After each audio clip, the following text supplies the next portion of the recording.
at mid-July, late July. A lot of people are already having to push and adjust their dates for that as well. So if you're thinking you're supposed to be moving in June and you haven't heard from anybody yet, reach out to that local transportation office. They can help advise you on the possibility of getting your June dates that you requested or what your next options are. As far as options, we're seeing that some families are having to either send their service number on and the family follow at a later date when a moving company can be secured. They're having to either put their items in storage and having the moving company pick up from there at a later time. Or if you're CONUS, a lot of families are pivoting and switching to doing a PPM, personally procured move, to be able to move on their timeline when they need to. So again, if you're expecting to be moving soon and you haven't heard from anybody, there's no moving company assigned, reach out to your local transportation office and find out what's going on, what your situation is, and what you need to do from there. So we're going to just go ahead and dive right into today because, like I said, I'm really excited with what we're going to be talking about today. It's a lot of good, important information. So if you've got a family, you have an EFMP person within your family, go ahead, grab a notebook, grab some paper, grab a pen. You're going to want to take notes because it's going to give, hopefully, everything you need, or at least help make this process a little bit more easier for you. Today we have with us Jennifer and Rebecca. They're from EFM, Exceptional Families of the Military. So welcome, Jennifer and Rebecca. I'm so glad both of you can be here and join us today. So we'll start with you, Jennifer. Can you just take a moment and tell us a little bit about yourself, and then Rebecca, if you can tell us about yourself as well.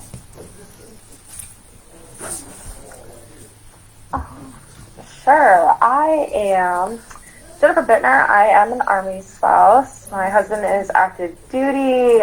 I should probably know how many years he's been in, but I can't think of that off the top of my head right now. I joined EFM last year due to the changes of the Autism Care Demonstration, and I wanted to know how to help advocate with those changes. And so currently I am serving as the Deputy Executive Director and Lead Researcher and Co-Chair for the Autism Family Advocacy Committee. And so, yeah, that is a little bit about me. I have 3 kids on EFMP right now. My youngest daughter just got on EFMP, and so we have been going through the hurdles. We're supposed to do PCS next year, and so just kind of going through the hurdles like everybody else.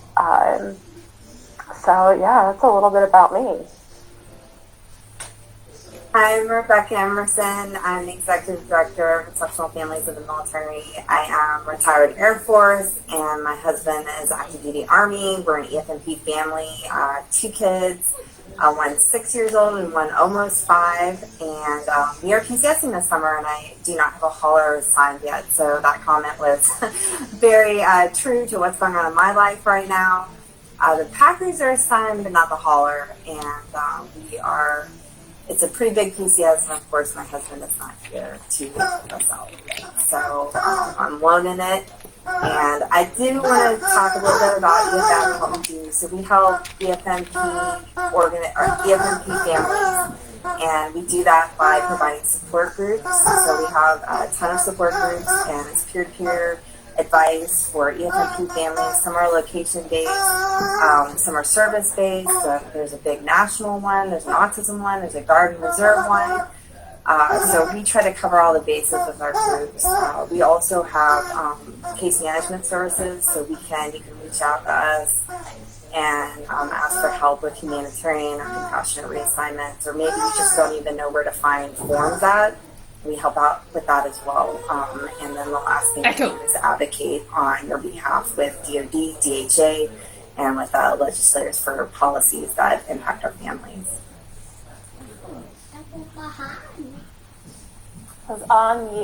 I appreciate you both being here and what both of you do, your team does and your organization does for our community. So we know for families who are preparing for a PCS with an EFMP family member, what do they need to do to help kind of make that transition a little smoother in regards to like the medical side, the medical services that they receive? Do not look at me. Stop looking at me. Mom. I can go over just trying to find service providers. So the first thing I did when we got notification of this assignment was I went on the TRICARE directory to look for providers that my child You can't control if needs. people look And okay? I came out empty-handed, to be honest. The provider directory is not 100% accurate. I wouldn't even say it's 50% accurate. So you, as an EFMP family, my advice is to do the legwork yourself, honestly. Call places. If you're on TRICARE Select, you can contact the TRICARE Select Navigator, which is a pilot program to try to help you. That's what I did, to try to help you find these providers. Interestingly enough, I did find a Mayo Clinic close by, and so for me personally, I was excited to find that. I called them, found out their wait list, and if they took TRICARE. But in general, as an EFMP family, it's important for you to do your own legwork on what is available. Jennifer, did you have anything to add to that? Yeah, sorry. It's kind of weird. Like, I feel like I'm talking in a tunnel with, if anybody's wondering why I have blue headphones on, these are my kids. Like, my kids hid my earbuds, and so I'm having to use their school headphones. Tis the life. No, I would say whenever, like, for us being EFMP and knowing when we are gearing up for a PCS, we kind of try to anticipate the possibilities of where we're going, if that makes sense, and looking to see if that is even going to be a possibility. So, my husband, he'll come to me and be like, hey, like, I could possibly move to these 3 or 4 places. Do you think the kids can receive their treatment, their therapies, and everything there? And I will research the heck out of it, obviously, like everybody else does. And I'll say, yes, we can. No, we can't. And so he'll kind of prepare in the back of his head, saying like, okay, I'll, if it's depending on how his PCS is gonna go down, I guess you could say. So we kind of prepare in that manner, try to think ahead. I always try to think 10 steps ahead of the military or the Army, if it's possible, just to either prepare ourselves for this appointment or, whatever. And then, so yeah, I do that for the medical side, just trying to prepare all of that. Also in my head too, I'm always thinking like, how far am I going to have to drive? What's going to be reasonable for my lifestyle, because I work part-time, and so I feel like that needs to be taken into consideration as well, and that needs to be respected as well. And so my husband does try to convey that, like EFMP. Also, make sure that the medical updates for EFMP paperwork is updated as much as possible, because we actually kind of got hung up recently with our PCS next year. I wasn't keeping up on my end with my kids' medical EFMP paperwork. In my defense, when I talked to the PCM and I talked to the EFMP office, I told them, I was like, I would have been in your office every month. Trust me, you don't want to see me every month. I was not happy. I was not a happy person. It was a very, it's what we're going through is kind of emotionally draining, and it would have been very hard. And it was like, we would have been seeing one provider one month, and then I would have been possibly taking them off, and so, but just try to keep up with it as much as possible. And it's hard. It is hard. We get it. Because all of our volunteers at EFM, all of us are connected to EFMP, whether it's they're the volunteers enrolled themselves or our children are. So, fully get it. It's hard. Yeah, absolutely. And don't be like my family when you get your assignment and the notification from Brant saying, we have you slotted for here, but it's going to be denied because your EFMP expires in 3 months. And knowing your EFMP should not be expiring in 3 months. Thankfully, it worked out for us. We got to keep it. It got updated in a timely manner, but definitely when you have those orders, getting that ball rolling, or knowing if you're going to be PCSing soon, or you should be PCSing soon, taking a look ahead of what needs to be done for that. We've got several people joining us, just looking at the comments. We've got Carl here, who's one of our moving industry folks, and so I always appreciate the moving industry tuning in and learning more about what it is that our military community goes through and what life is like. I think it's a big added thing for them. We've got Destin joining us in Germany, and then we've got Angela here, and for everybody else watching, we do have a couple of links posted in the comments. We've got the link for the EFM family support groups that you can join as well, and then also the EFM checklist as well to help you kind of navigate through what it is that you need to know for everything. If you've got questions along the way as we go through this and we talk with Jennifer and Rebecca, please don't hesitate to drop them in the comments. Hopefully they can answer them. They're my expert people today. If not, I'm sure they will track down the answer or help connect you with whatever resource needs to be to help you find out what it is that you need to know. So please don't hesitate to drop those comments down there. So we talked about the medical side of things, but likewise, if it's like an educational thing, like an IEP or a 504 plan or something like that, like what should the family be doing on that side of the house in order to prepare for their move and the transition to the new school? I can start this off just a little bit. So my method to my madness is to find the school first. So I find the school and then try to rent or buy in the district that is appropriate for the school. I haven't been successful with base housing as far as wait lists are concerned, but I do always look on the base as well. And I like to tour the schools ahead of time just to see, is their special education program in line with faith? Is it something that I consider to be inclusive? Because my son has Down syndrome and I believe in mainstreaming, and even though it's the law, not everybody follows it. So I also take a look at the school and see how many complaints they may have open publicly, just to see how they have supported special education families in the past. And it's a very aggressive approach. I know. I don't know if you wanted to add anything, Jennifer, but I will say you have to kind of stay on the ball about ESY as well. Because if, for example, we're moving this summer and I had to make sure everything was good with his IEP for the transition. And so if you can start ESY in this new school right away, because I didn't want any gap in services. So yeah, I'm going to actually add on to that. So I have 2 kids with IEPs. My oldest son, my two oldest children are autistic. One is in a gen ed classroom. Our middle son is in a self-contained classroom, and he has inclusion hours. And so what I've noticed the past year, and knowing we're moving next year, I've noticed I've been kind of gearing up for the next move for our PCS next year, meaning what's in my kids' IEP this year, I'm anticipating I want it to carry over to the next school, because whatever you take to the next school, they have to implement it until they do a new eval, or they until they implement new,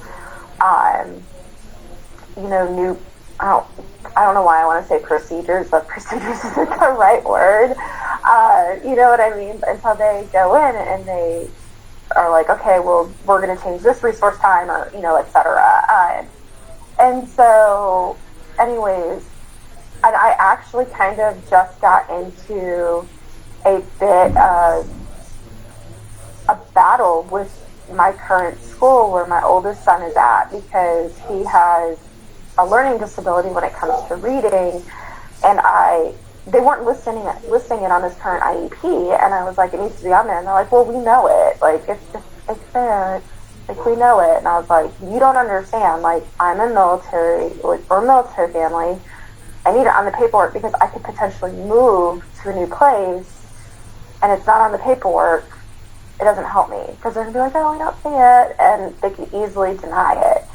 And it was kind of like a light bulb went off on their end, like, oh, okay, like, you're right, we kind of do need it. We do need to include this. We need to include everything. And so, I really advise parents, because I get a lot of calls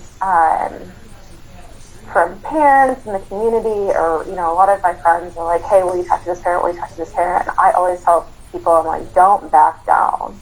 Like, know your rights, know what you need for your child, and advocate like none other in these meetings. And don't back down when you know that your child needs this, especially like Rebecca said, when it comes to ESY, because a lot of people, the school will tell you, oh no, like, they didn't regress. Well, you can also go to ESY for emerging skills, and that's important to know for the next school year, for the next school.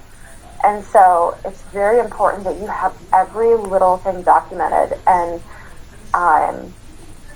like Rebecca said too, for the next school that you go to, depending, it could be good or it could be great. And I always look at impact aid too, like how much the school is receiving in impact aid, because I have a kid in a self-contained classroom, and I know that they're getting impact aid for that, for being a military child, and I don't know the ins and outs completely of impact aid, but I know if I kind of drop that in a conversation, like, they're kind of like, ooh, and so it's little things like that, We do. I do want to add that we do have. I usually do contact the school liaison officer as well, so to see what kind of information they have on the area, and especially special education information. A larger EFMP coalition. There's 2 organizations in there that specialize in special education, and that's Partners in Promise and Military Kids Special Education Alliance. That's just being a motto. She's your impact aid person if you want to know more about it. But just adding those resources, for individuals that may need it. And I'd also advise any kind of paper that you have. I don't know if you're a paper person or an electronic person, but if it's anything to do with your IEP, or you have printouts of anything, medical records even, you should hand carry all that stuff with you. Do not let the movers packet any kind of binder that you've made. And also request your medical records 45 days out before you PCS. Yes, no, good information there. Other things that can go into your PCS binder, PCS bag, and I've been very thankful the district that we're in now as we are preparing our PCS away. When we had our meetings for my son's IEP, one of them has an IEP, one has a 504. But when we met with them to go over everything, because we're getting ready to move, like, I need to know these things are good. And the folks that were in the meeting with us were just like, we think he could do without this. We've seen that he's done well without it and everything.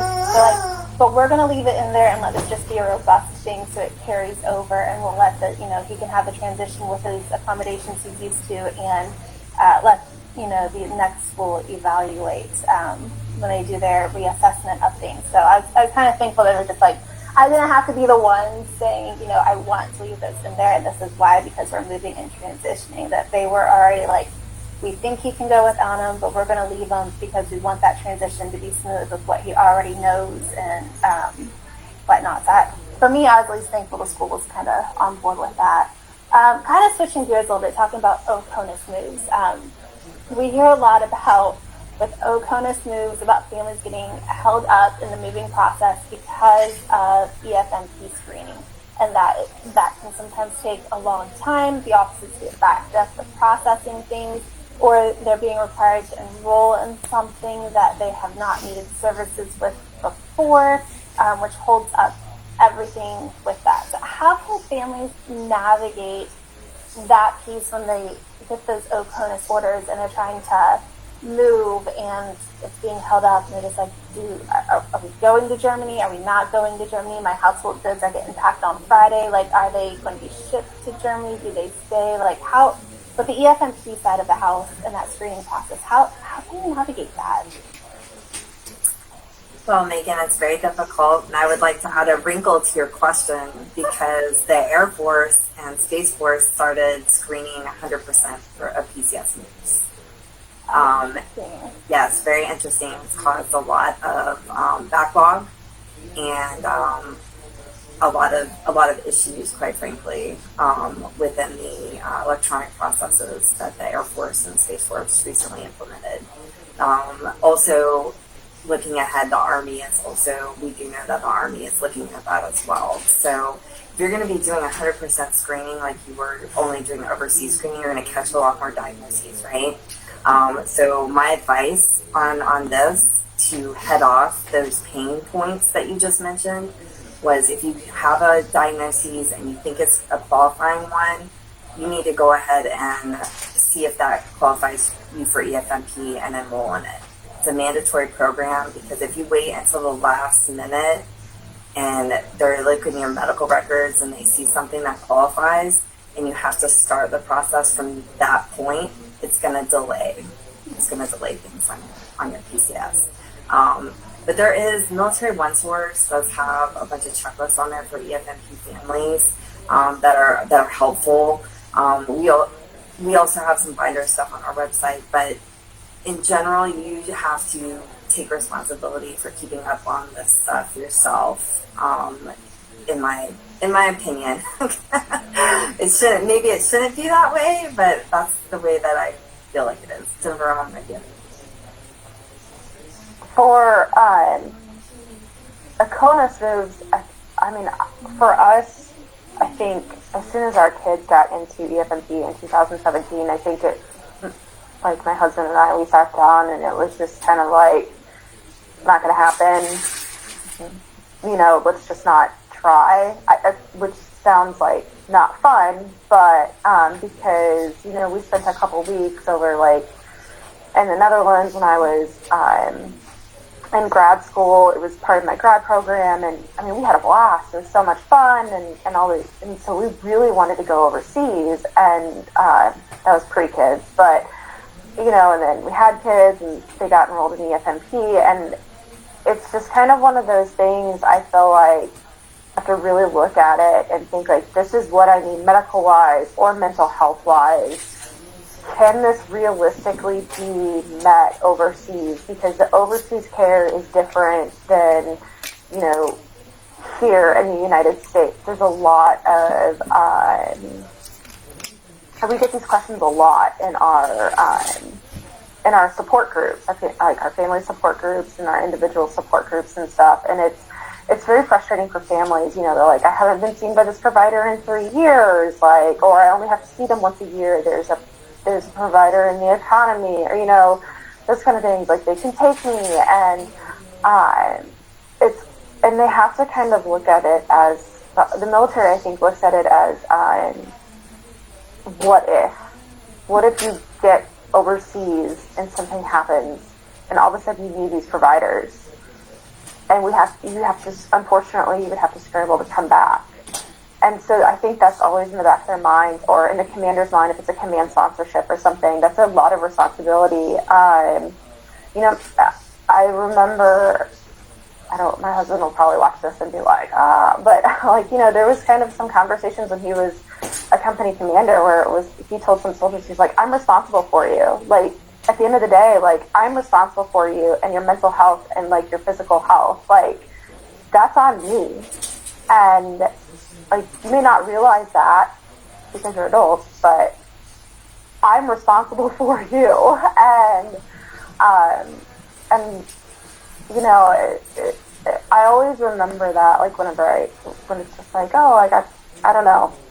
Also too, for other people that may not know this, I was a practicing therapist in some mental health provider groups, but a lot of mental health providers that are overseas are kind of saying like, hey, look, like, there's a shortage in the United States for mental health, and there's a shortage over here overseas. Like, you know, our purpose here is to serve the people that get diagnosed or encounter problems like while they're already here. You know, we just don't have the capacity to welcome, unfortunately, incoming families that could need help, if that makes sense. And so it could be difficult. And each branch is different too. The forms are different. I heard somebody say like, oh, we're not using this form. And I was looking through my own EFMP paperwork and I was like, oh, this is the form that I have. Oh no. And so, yeah.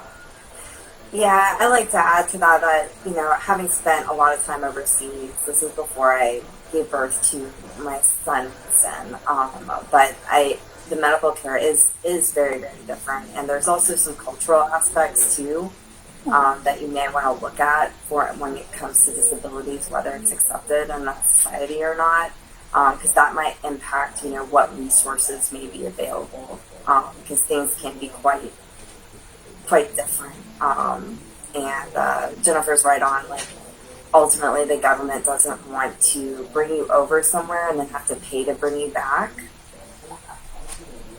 Yeah, it's expensive that way. So is there a chance that, so if you have, if you're in EFMP for whatever reason, there is a chance some folks with EFMP, with an EFMP dependent, are able to go OCONUS with that EFMP dependent, correct? It's not just if you're EFMP, you're denied across the board OCONUS. We do have families that are OCONUS, so it's not a lost shot to get OCONUS if you have an EFMP family member. Absolutely. Yeah. Sorry. I think there's always I think there's always that caveat, because even then, I was answering some of these questions yesterday, and I think a family support group, and I even told the person, I was like, in an hour you could get an answer where a person said, because I think one of the questions you had asked us, the appeals process or something like that. Some people say there is no appeals process. Sorry if I'm jumping ahead, or you wait this many weeks or something like that, and each is different. It depends, I think, on the situation, the branch, all of it. There's all sorts of different caveats. I think it's, what is it, Rebecca? Is it 5 years or something? You have to go without the specialist, without the treatment for 5 years, and then it's then you can be even taken off EFMP or something. And again, I could be incorrect. Some people could come back and say oh, I was taken off EFMP in 2 years, and I'd be like, oh, that's what awesome. You need is the doctor saying you no longer need that. So, for example, my son just got heart healthy, right? He had 2 holes in his heart, and they closed on their own. It took a long time, but I finally got that off of our EFMP packet. And what I needed to do to get that, of course, he has many other diagnoses. So let's say that was the only one.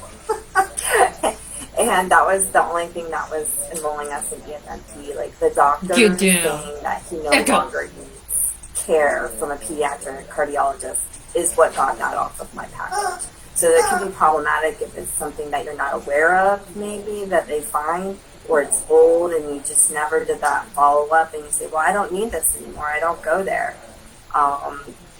In order to update it, you do need a doctor to do that. And then the mental health is the 5-year one. And then... So with that, you're all good. So with that, like you said, there is an appeals process you can go through. What if that person is able to show, that their OCONUS location, they're being denied, say they're going to they're being denied that location because services aren't available. But that family is able to show that services are available in one form or another, or that their current provider, say it's a mental health thing, and the current provider is saying, I can do telehealth appointments with you, so we can make it work. Is that possible? What happens if they're able to show, services are available even though you're denied? So that's what I had to do, honestly, with the stateside assignment. And what I did was I gave the information to the Met.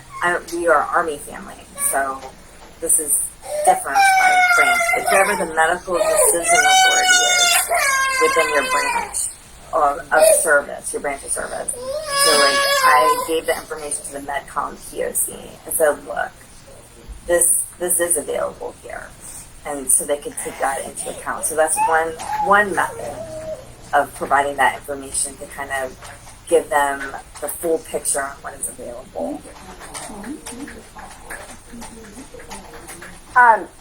mental health wise, like telehealth, it depends on the therapist license, what state they're in, where the location of the client is, because you're not supposed to cross state lines, essentially. And so, from my knowledge, and somebody can correct me, that's totally cool. I'm fine with that. So please let me know. But no, I smiled earlier because Rebecca literally was like, "Hey, can we talk about that?" Yeah, sure. Like as you were saying it, and so yeah. But overseas wise, I'm pretty sure I'm seeing that you can't do telehealth. Like you can't do telehealth. Like if you're a therapist or whoever is in the States and you're going and you want to go to Japan or you want to go to Germany or Italy or something like that, like there's not, like telehealth I don't think will be able to serve you. If somebody else has different news, please share. I would honestly love to know that. And I do believe, Rebecca, like TRICARE just came out with new telehealth guidelines or something, and I think we're going through it all, right? We legitimately had kind of a conversation, all of us had a conversation about this, and we were like, oh, we need to go through the guidelines to update families on it, and so that is in the works right now. So, but it is dependent on the state license. Yeah. So TRICARE says yes, you can do this, which is great, but the state's license still has to agree, and sometimes it doesn't work out, and sometimes it does. Like I was still able to do it between North Carolina and Virginia because they have the same licensing or something. I don't know. Didn't really understand it, but they were able to do it. I just want to add that, of course, not everything is fixable. So Megan asked, well, who do you tell? Well, sometimes, your comments may fall on deaf ears. And so I just want to share, a story from our founder, Austin, who actually, she was very public on the story, so I know I can share it because it was covered by CBS Nora O'Donnell. But she was actually denied by the medical folks on a PCS for a member of her family. EFMP denied. They said, you do not have the medical care here, and the Army overrode that and sent them anyway. Bad stuff can happen sometimes. We don't want that to happen to anybody, ever. So, try everything, your chain of command, the hospital, the detailer, that's the Army term, but like whoever your assignment person is. And ultimately, though, you can reach out to your congressional representative if you're not able to rectify things through the chain of command if a dire situation like that happens. Yeah, no, absolutely. For those that haven't seen Austin's story, it was floating around social media a little bit ago, but we'll get the link for it and we'll drop it in the comments so you guys can go and take a look at it because it really is a very touching and moving story. And I'm very glad and excited to see that Austin was willing and able to speak up and to get things, they're kind of handled for that. So for families that are having issues through this EFMP process, who can they reach out to for help and assistance to navigate through whatever their issue may be?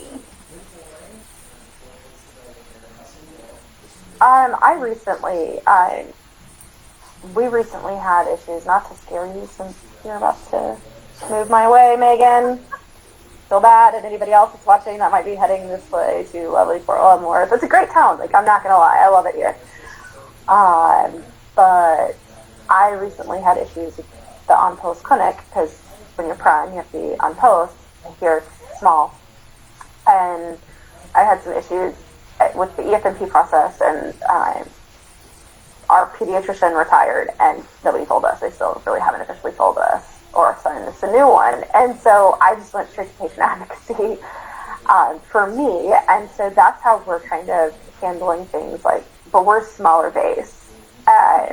Obviously, Leavenworth is really small, so it's you go downstairs from your doctor's appointment and you can literally walk into your patient advocacy. Whereas, I remember when we were at Fort Bragg, and, you know, we were moving during 2020, like, COVID shut down. I'm sure you, Megan, you knew the stop move happened, and it was like, you know, we're all like, we're moving, and the Army's like, the heck you are, you know, and it's so, we tried to move, and actually, Brandy, like, my husband tried to go clear EFMP to move, and they're like, oh no, like, you can't move because your kid's stuff, EFMP isn't updated, nope, you're not leaving, and Randy was just like, I'm sorry, but you're going to sign this paperwork because, like, I'm leaving one way or another. Either I'm getting an exception to policy or you're going to sign and you're going to write on here that I'm going to update it as soon as I get to Fort Leavenworth. He's like, and so it's hard, but for us, like here at a smaller one, like we were able to go to patient advocacy and we're getting everything taken care of. I don't, like, yeah. I think at Fort Bragg we probably did have to go to patient advocacy a couple times personally. Rebecca, what about you? Have you?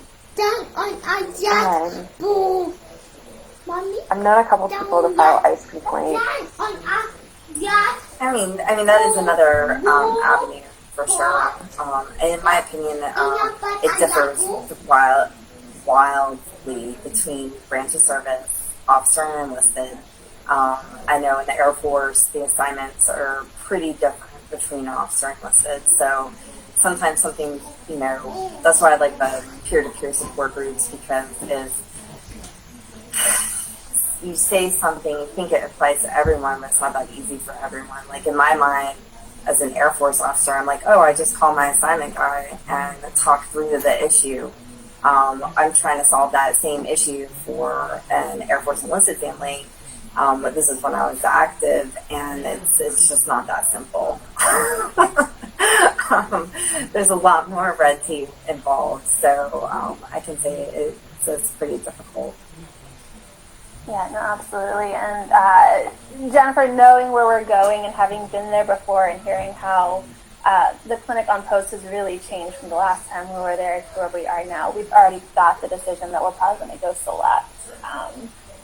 Just that way we can be off post and not have to deal with the waiting 3 months for a sick appointment. I just wanted to hop on here That really the quick. rumors I'm hearing from there. So, as we begin to wrap up for today, like what else do families need to know about in regards to EFMP and PCSing or with your organization that they don't already know about, or that we haven't already talked about today? As an advantage. It's National Best Friend Day. As far as PCSing wise medical equipment,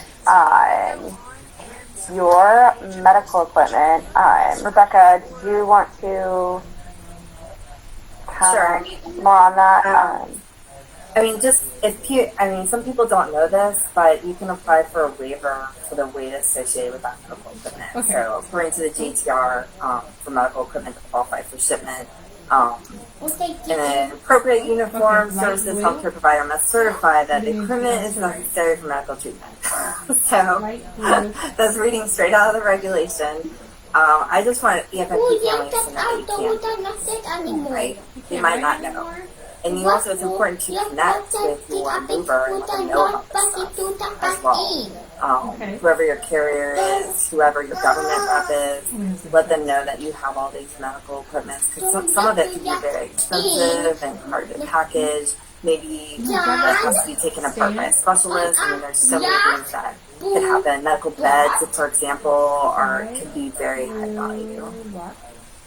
Yeah, no, absolutely. We enjoy regulations over on my side of the house, right there in black and white, especially for our movers that may or may not be aware of what the regulations say, depending on how many military shipments they do and what their experience has been with military shipments. So the JTR Chapter 5 is an amazing regulation that everybody should take time to read through. It's lengthy, I know, but there's a lot of good information in there. And so I think between my group and EFM's groups, as far as even anything else for you, we can probably help you get that handled.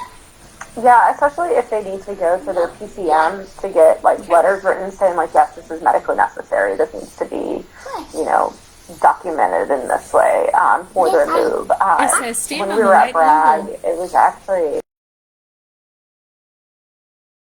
I've written letters for people to go over their allotted weight because of physical therapy equipment and stuff. And I was just like, my mind was blown. I was like, what? That happens? I mean, it's just, he's like, oh yeah. I was like, this is amazing.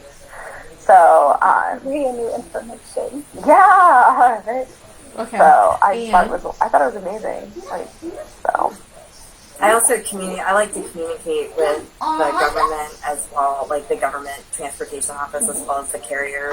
Yeah. Everybody that I can that On I send the this lever? This may not be for everybody, but I like to make some things known up front just to make the whole process go by a little And bit pull on easier. the lever?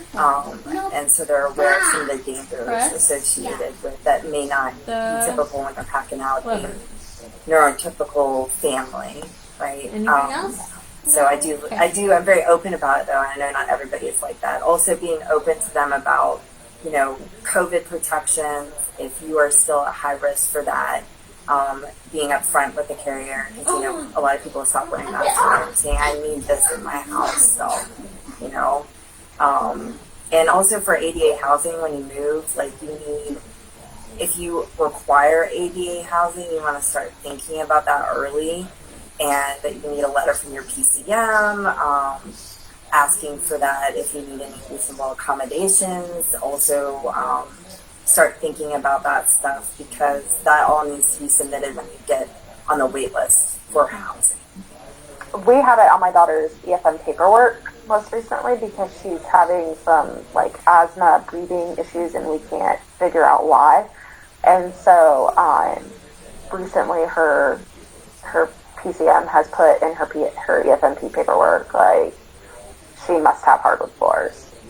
So if we were to move on to base housing or something, that's kind of a hard stop for us. So Yeah, no, absolutely. Some good points. and we do, and if families have question about accessing all that, we do have other groups and stuff that can help them with ADA housing and all of that. So Yeah, no, absolutely. I think housing is one of the things we think of, and then sometimes we don't think of it because we focus on all the other things, making sure services continue, making sure the schools have the accommodations. And then at the end of the day, it's like, oh yes, we need a place to live as well. That sometimes it becomes... or there's the expectation, y'all should be grateful. You get housing. You get this free housing or whatever. And it's just no, just because we get free housing doesn't... we need good housing. So, yeah. And we know people to help with that as well. So, Yeah. And that the good people is AFHA, so Armed Forces Housing Advocates. yeah. So there's something on their website. You can fill out a form to get their assistance. You need assistance with ADA. Well, we are going to drop that link here into the comments for everybody to go check out as well for that. So I just want to thank you both for taking time out of your days to be here and to help share this information with families and help us shine some light onto what it is our communities experience and kind of how to navigate that process. I greatly appreciate it.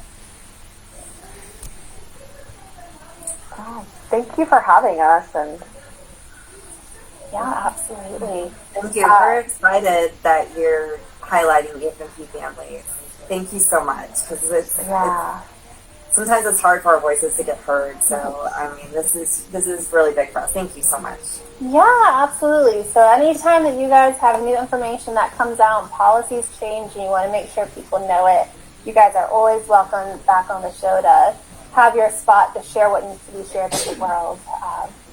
So I've really enjoyed having it. It's been very enlightening for me because for us, we only have our children, two of them are EFMP for educational needs, not medical. And so hearing some of the medical side of things has been very eye-opening and enlightening for me to understand how that process is similar but kind of also different from the side of the house that I know with just educational stuff. So it's been very very nice to be able to hear and to know that information, be able to pass it on to others. So thank you so much for that. Everybody else that's been watching, thank you for joining us today. Hopefully we have helped shed some light on what you need to know for PCS dealing with EFMP and giving you some good resources from EFM on how to navigate any situation that you may be going through. Join us again here next week, same time, same place. We're going to be talking about some PCS tips and tricks and hacks and lessons learned along the way, things that you need to know to kind of get through what this crazy PCS season is about. So join us then. Until then, you all enjoy the rest of your Wednesday, enjoy the rest of your week, and if you are PCSing like me, hopefully, fingers crossed, praying for you that it goes smoothly and that PCS Murphy stays away and does not come back to visit my house anymore until forever.